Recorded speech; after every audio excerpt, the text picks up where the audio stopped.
Connais-tu Karsten Holler?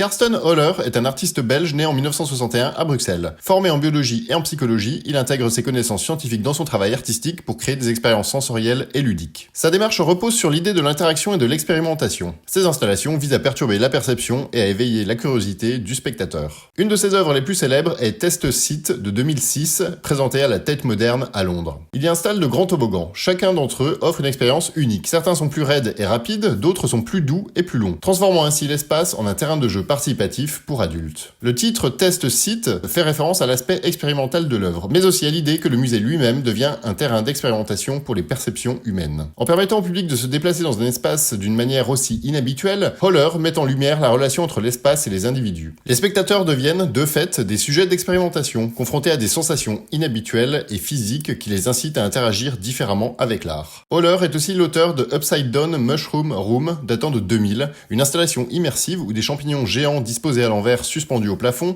créent une atmosphère surréaliste. Les visiteurs sont plongés dans un environnement qui les pousse à reconsidérer la perception de la réalité et de la nature. Comme souvent dans les créations de Karsten Holler, Upside Down Mushroom Room invite les spectateurs à interagir avec l'œuvre en entrant dans l'espace et en vivant une expérience directe, personnelle et sensorielle. L'œuvre est une réflexion sur la perception, la nature et la manière dont nous pouvons être amenés à voir les choses sous un angle totalement nouveau. L'art de Karsten Holler remet en question la manière dont nous percevons le monde qui nous entoure. Il utilise l'interaction comme moyen d'explorer l'essence et de questionner la nature de l'expérience artistique. Voilà, c'est tout pour aujourd'hui. Donnez-moi votre avis sur cet artiste en commentaire et n'hésitez pas à liker et partager la vidéo si elle vous a plu. À bientôt!